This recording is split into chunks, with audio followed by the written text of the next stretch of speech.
You're listening to an episode recorded during the time Innovation Fuel was part of University Canada West. We are proud and grateful for the work we've done together, and we want to thank the university for being in our podcast. We are now excited to continue the journey of Innovation Fuel into its next chapter. Thanks for listening. You're listening to Innovation Fuel, business podcast by University Canada West, bringing you fantastic stories for accomplished entrepreneurs and key industry professionals. Let's explore the entrepreneurial world through local businesses and our university community. Hi, Dave. How are you today? Great, Galari, and you? I'm perfect. Dave, have you seen this advertisement on the bus about realtors, about how successful they are? Do you think is it really helpful? Well, I guess it is a way of creating some awareness to get people to go to them. But it seems to me like the individuals that are going on these buses and on these major posters across the city are the top 1% of realtors that have probably big marketing budgets to be able to do that. So what about the others? What do you do? Well, that's the thing. I wonder where the other 98% are. I wonder how they're getting their messaging out there, how they're connecting with these customers, how they're sharing their values, because they're probably really good at selling, but a lot of, as we know, realtors are not very good at marketing. It's more about they are great sellers. Mm-hmm. But I think that we have a guest today that he can speaks a lot about real estate marketing and how he can help the realtors. Let's welcome Sam Mehrbod, founder and CEO of RoomVu, to another episode of Innovation Fuel. Welcome, Sam. Welcome, Dave. Yes, welcome to another episode of Innovation Fuel, brought to you by University Canada West. Before we get going here, we might be talking about someone that might have got a PhD and then decided maybe to pursue real estate. And then maybe after all that went into technology and became a tech founder. I don't know who I might be talking about, but I think I'm talking about you, my friend Sam. And Sam, tell us a little bit about you, my friend. Hello, and thanks for having me on the show. It's super exciting to be with UCW. I always love the brand, love the name, and love everything to do with Canada West. So it's amazing to be on this podcast, and thanks for having me. It's an exciting day, and I think if I wanted to just tell you why I'm doing what I'm doing right now, it would just be a whole podcast, but I'll be excited to kind of deep dive into it. And I think it's interesting, this journey that I've taken, because a lot of the students, a lot of people in their like late 20s, they might be thinking, okay, what am I doing with my life? Is this the right career path?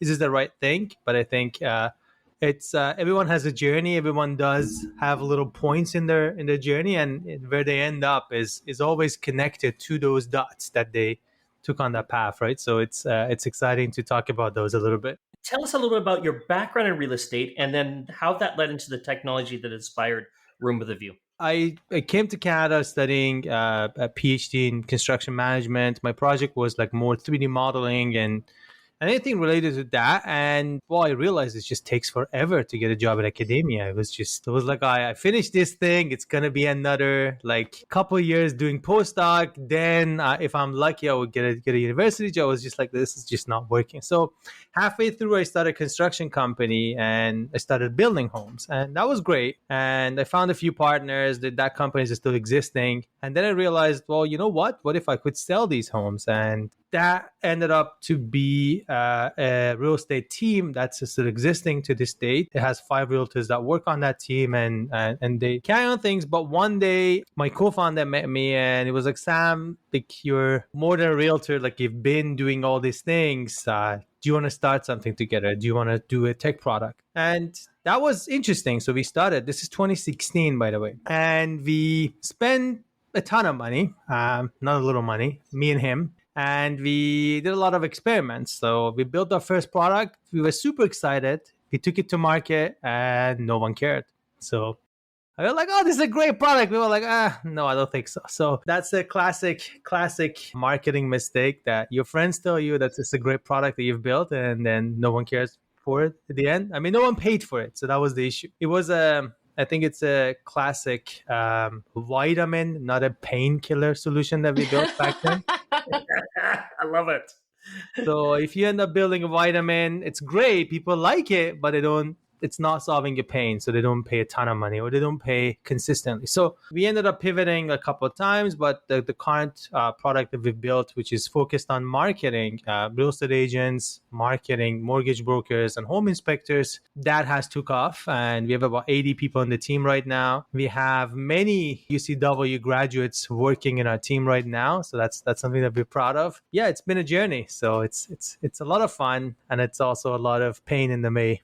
What is RoomVu solving? What is the problem it's solving? You said you got the painkiller. What is the element that you're solving? I think every small business owner in the real estate space, whether it's being a realtor, if you're a mortgage broker, if you're a life insurance agent, if you're like a home inspector, you're always marketing yourself. And you're always trying to market yourself better and better. So you have to be on social media. You have to do email marketing. You have to do lead nurturing. You have to do cold calling, all those things. And what we've done is we have created an engine that reads whatever it gets that's getting published around the web, creates videos out of it, and then uses those videos to market you on social media, uses those videos to generate leads, uses those videos to do a full life cycle marketing for you. And it's going all the way down to lead nurturing with the same content and just getting it to a closing at the end. So like we kind of think of marketing as a funnel where you're starting at the very top, people are fully unaware of you, and then they become aware of you.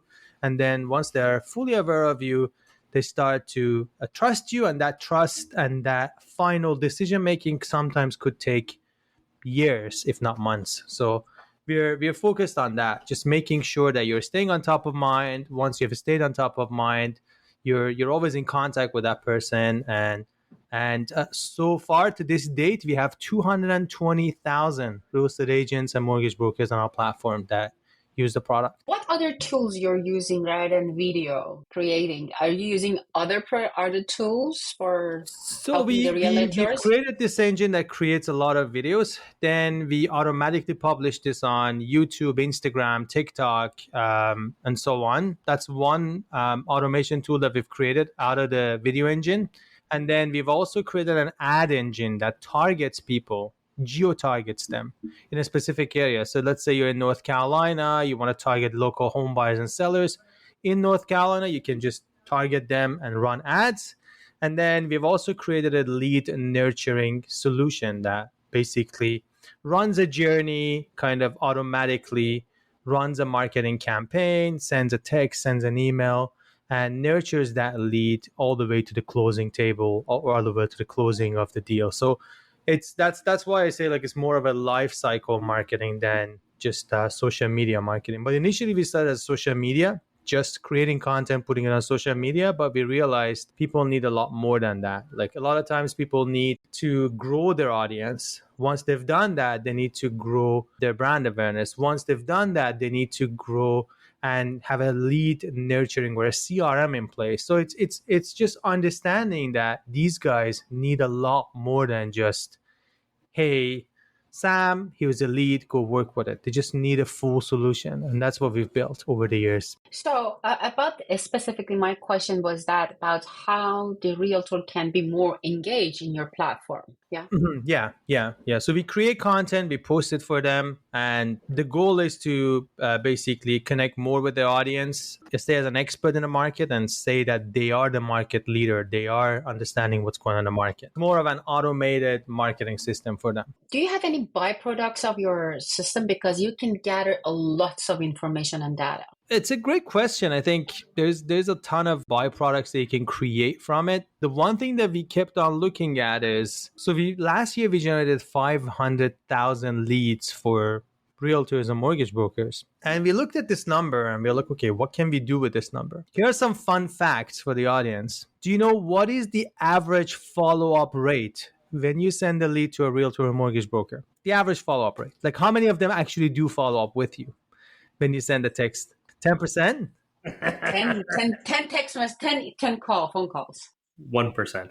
1%? Okay, so 1% of the leads are being followed up. That's a good percentage. I usually get 10 or 15, but that correct number is about 3%. So only 3% of the marketers actually do follow up with their leads. So That's one fun fact, right? So like we're always great at like I want more leads. I don't have enough leads. I don't have enough leads. But when you do get leads, you're not really following up with it enough, and that's something that we've seen across the board. Like no matter how busy you are, no matter how not busy you are, it's always the pain to actually follow up with the leads that are generated through any marketing system. Sam, if I'm a realtor or a mortgage broker, and I'm coming and I'm saying, I'm seeing you, how are you solving my problem? If you were to simplify this, if I'm saying, hey, what would you be doing for me to solve my problem? Do I have to create the content and then you're going to do some stuff with it? Or are you creating the content? We create the content, we post it for you, we do the entire lifestyle marketing. All you have to do is just connect your Instagram to us or connect your LinkedIn. We create the content, we personalize it, we post it, and we generate the leads for you. So almost, Sam, you would be like an agency leveraging technology. So we are, if you wanted to think about it, we are the agency for the bottom 99% of the market. Because the top 1% have their own agencies and they spend 40 grand, 50 grand a month creating content, posting content, doing advertising.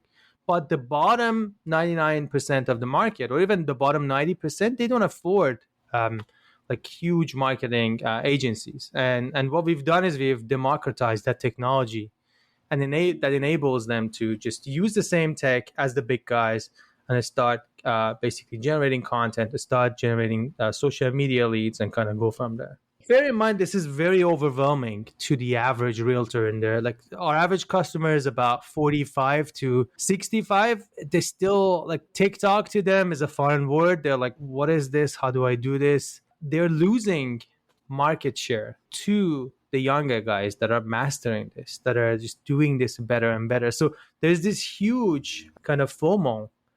They're looking at this and they're like, okay, well, I see my audience, I see my sphere of influence connecting with someone else other than me, and that's where the need comes from. I mean, the moment you come to me and say, hey Sam, I've been a realtor for 10 years, but my clients are going to somewhere else, or talking and working with Dave instead of Sam, that's when you know you've lost it on social media and you need help. That's the way we kind of know that customer needs our help and we need to help them move the needle. Do you have any challenges with regulatory body like data privacy, or security? We haven't had that, but we do have this challenge. I will tell you an interesting challenge. Here is the interesting fact. I'll lay down some facts for you. The first fact is every time you post on social media, only 30% of your audience actually sees your content. So not all of them, only 30%. So 70% is not even seeing your content. That's one fact. The other fact is most of these realtors are following each other. So when a content goes out, they're like, oh, Geller is posting this. Oh, Sam is posting this. So they're always thinking that I shouldn't post because someone else has already posted this. But they do not understand that you and Geller work in the same office, so you see each other. But your audience, the bottom person that's supposed to see this content, they're not connected together anyway. They should be seeing this. Another issue that we continue to see is like when a breaking news happens, we need to publish it on social, right? So put it out there. Like a breaking news in our industry is like the Fed's decreasing the rate, or the mortgage rates by Bank of Canada being dropped or increased. And you see this, and obviously Fox News covers it differently, CNN covers it differently. And they're like, well, should I also talk about this? I'm like, yeah, of course you should talk about it. It's just you need to add your own narrative to it, right? So I think the biggest pain that I see on social media is everyone is worried about what others would think of them. And those others are not paying their bills. Those others are usually the competitors. So they're so worried about what their competitor is thinking of them that they're not posting at all. They're not doing anything at all. That they're basically leaving a lot of money on the table because they're not connecting with their existing sphere of influence and audience. So that's what I've seen in marketing, and that's one of the challenges that we've seen. But you don't have any data privacy issues with government body. No, we haven't faced that because we get our data from the boards, real estate boards, and governing bodies. We reference them. We say, well, this is the data. Everyone is happy to produce it and kind of go from there. So, Sam, are you partnered with other technology companies to deliver on this element? So you have to be the marketing provider with Meta, with Twitter, with TikTok, all those things. We are the official partner to them. And also we are the partner to a lot of real estate boards because we get their data, we publish it and repurpose it and so on. So it is a lot of partnerships in place, and with a lot of news bodies like Post Media or let's say Glacier Media, we are partners with them as well, because in the end we reference them and we give basically a lot of brand awareness to them. They're happy because they're like, well, you just took our content, repurposed it, and you're still referencing us, you're still giving us the shout out. Is pretty still interesting to them. you don't have partnerships like with like Lumen 5 or Hootsuite or Sprout Social or anything like that? No, we basically create our own tech for that one. You create your own tech, all your Yeah, own tech. I think you have to, at some point you just have to do it on your own. You can't just use a third party to do that. You just need your own APIs. You need more autonomy over what's happening in the platform. I mean, most of the time, this is the challenge with the startup is scaling up, right? So do you have any challenges for scaling up? I think the biggest challenge we faced is as we grew from 5 people to 10 people to 20 to 80, we're closer to that, like 80 to 90 people right now. It's the challenge of communication. Like there's something that I think is the core value. The people that I talk to in the office, the people that are next to me, they see the same thing. But once it goes 2 level down, that communication chain breaks. And I think that's the thing that we've seen on and on.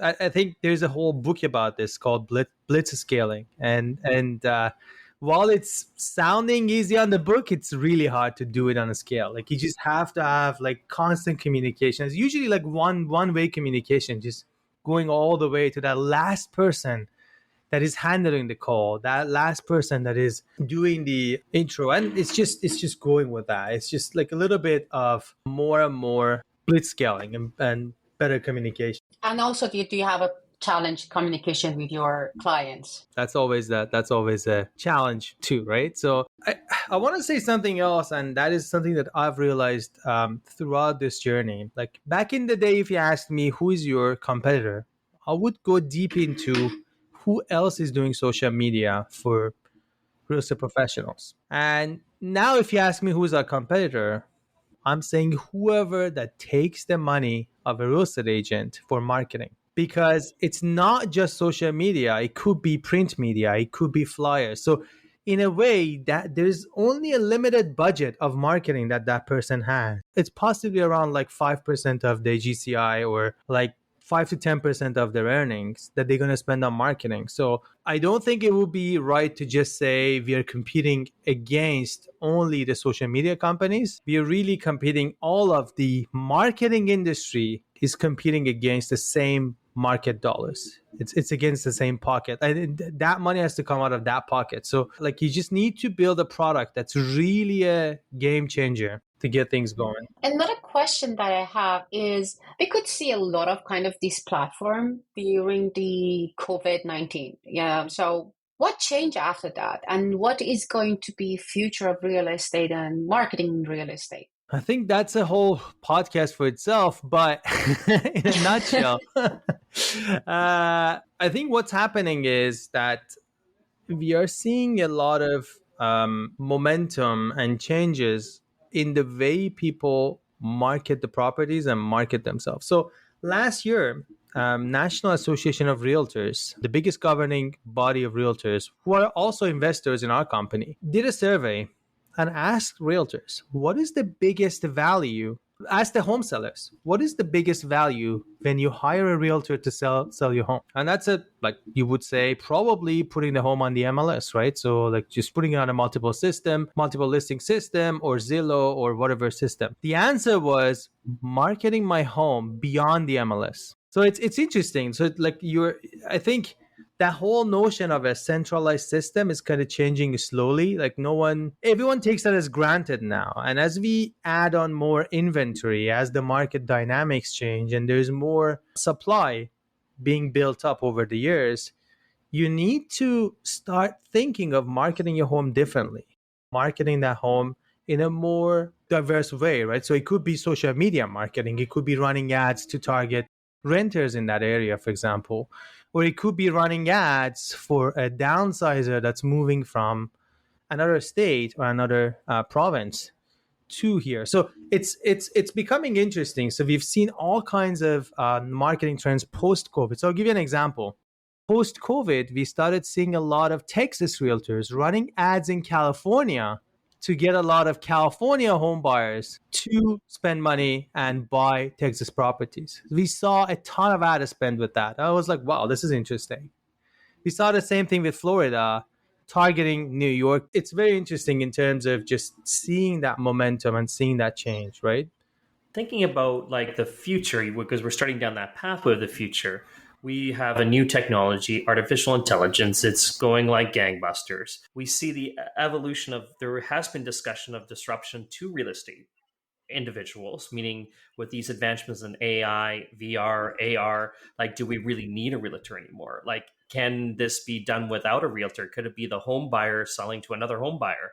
Like, what is the evolution of where, and how does the technology play into your growth of your business? I think if you want to look at it long term, you probably don't need a realtor for very mechanical transactions. So what does that mean? It's a spreadsheet. It's a rental property on a spreadsheet. It's all numbers. Do you really need a realtor for that? Probably not. You just put it on a database, the algorithm picks it. There's a lot of startups like Open Door and the Zillow iBuying program that have been out there that have done this. So it's more of a mechanical, hey, here's cash for your home. Let's go. That's easy. But when you think about emotions involved in a residential real estate, just for your own personal use, there's that seller that thinks. So there's you guys have probably seen this. It's that old example of, you're trying to let go of your car. All you remember is all the trips and all the amazing memories that you have with this car. And all that buyer is seeing is that rusty bumper, and they're like, I don't like this. It's just like waste of money. So I think at the end of the day, you need a person connecting the two, to calm them down and say, well, it's okay. Oh, it's not $1 million. It's like maybe 600K. And to the other person saying, well, it's not 300K, it's 600K, and just connecting the two together. So I think you need an emotional connector in the middle. Here is the part where the real estate industry might not like this answer, is that you probably do not need to pay this much commission for the transaction. So I kind of see this like the car dealership industry, where you're getting paid like 3K, 5K, 10K for putting a deal together, not like 100K for putting a deal together. And remember, in Vancouver, the commissions are actually 2%, 2.5%, both sides. So it's like 1% each side. It's not that high. But in the States, even in Toronto, it's about 6% of the transaction. So think about that. Like a $4 million home, that's 240K split it between two parties. And I think that's why there's so much disruption happening. They're like, this is not a 120K service. This is yes, 10K service, 20K service. I get it. Sure. Like, you opened the door, you came, you explained, you put in the transaction, but that's as much work as a lawyer does, and they also get paid like 5K, 4K, 3K. So I think that's the transition that we're gonna see. So the short answer to your question is, yes, you need a human still at the end of the transaction, but it would be lower commissions. I think that's in like 10 years, 15 years. And how are you, as your company, leveraging artificial intelligence to help build a better product? We use AI to read everything that gets published. So our algorithms read over 115,000 articles per day, and then select around 3,000 of them. And that 3,000 is then read by human at the end, just to make sure the content is good. And we do things like tone analysis. We do things like market analysis and things like that. So I'll give you an example. We have a web of knowing what content publisher is in Sunshine Coast, BC, as the authority there. So when they publish something, we map it back to Sunshine Coast. Or we know Naples, Florida, That's another area. So we have a map of publishers on the web and the cities, and we know, okay, this publication is tied to this city.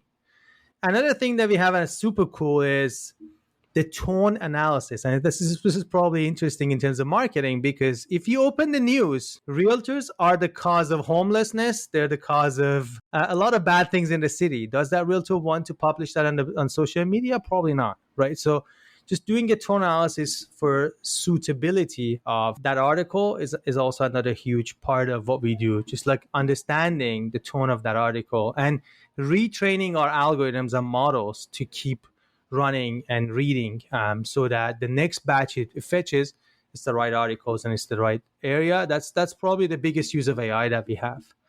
And we've tried like voice cloning. Like we get the voice of the agent, we try to clone it so it sounds like they're reading the content. That has been freaky. Like a lot of agents are like, oh, why are you doing this? It has gone to the point where I actually told this story to my wife the other day, and I was like, you know what? Like if in 2 years' time you get a call and it sounds like me, let's set up a code word so you know it's actually me requesting stuff. Do not deposit money if you hear me saying, well, like, please just move money from this account to that account, because it's probably not me. And I have a ton of footage on the web, just like this podcast. My voice is available, so you can just try and train any AI model to sound like me. So it is kind of scary, the things that we are experimenting with. But yeah, that's another podcast for itself, I guess. What skills and qualities do you believe is essential for entrepreneurs who are looking to disrupt traditional industries like real estate? I think if you're going into traditional industries that are deeply connected in their own ecosystems. So let me give an example. There has been no company coming out of India that disrupts the real estate industry. It's just because it's so relationship based. It's so connected. It's the same with medical field, right? You haven't seen any company coming out of India to like disrupt that medical field. I think there's a ton of tacit knowledge in the field that is just not as easy to do from the outside. So you need to spend some time learning the ropes, or bring people from the industry that know this industry a little bit better, and then you can succeed in it. So if you're just coming to real estate, you have this amazing idea, chances are you're going to face so much roadblocks that you just don't know about. So my advice is to always partner with someone that has already done this. They've already been into that space and ecosystem, and let them help you because they've seen this. I mean, at the same time, you might have a lot of ideas that are unique because you just think outside the box. But that box is like so big, and you're just going to get lost in the middle of it. There's just so much roadblock. And people in the industry are like, the moment you just don't know what you're talking about, people just ignore you. They're like, this guy doesn't know. You just lose credibility, right? So I love it, my friend. So much great information here. Like even talking about what we call innovation biases, running at a solution before you even discover the problem. I think that has been really coming out of this episode for sure. But before we wrap this up today, Sam, we've got to leave our audience with some kind of a challenge. We like to throw a challenge out, a micro challenge or a macro challenge. A micro challenge on something we're talking about today, maybe something your RoomVu is facing and needs some input on, or maybe there's a bigger macro challenge that we need to be thinking for that audience out there. So what do you have for us today, Sam? I think here's what I'm going to leave you with. If I'm challenging you I'm challenging you to create a social media content that is engaging within the first 3 seconds of the video when it gets published. So if you can do that for 10 videos consistently, you have figured out the social media game for good. So like the goal is to create a content that gets people to stay and watch for the first 3 seconds of the content. And I think that's the biggest thing that we are trying to solve as well. That's the challenge that we are trying to solve. And this is the solution to engagement. Like one way that we realized it's helping people is like adding your face to the content, but like 10 of them. So imagine you're posting 10 content, 10 different days, and you want people to watch the first 3 seconds, what would it be? I think if you solve that question, you've probably solved social media for good, and you know how to. There's various hooks that you can use, but how do you do this consistently is the ultimate question. Love it, my friend. Thank you, Sam. Thank you, Dave. That was another episode of Innovation Fuel.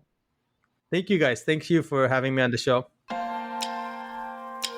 Thank you for listening to Innovation Fuel. We are on all podcast streaming platforms, Google, Spotify, and Apple Podcasts. Visit our website at www.ucanwest.ca/Innovation Fuel. Also, follow us on Instagram at innovation_fuel.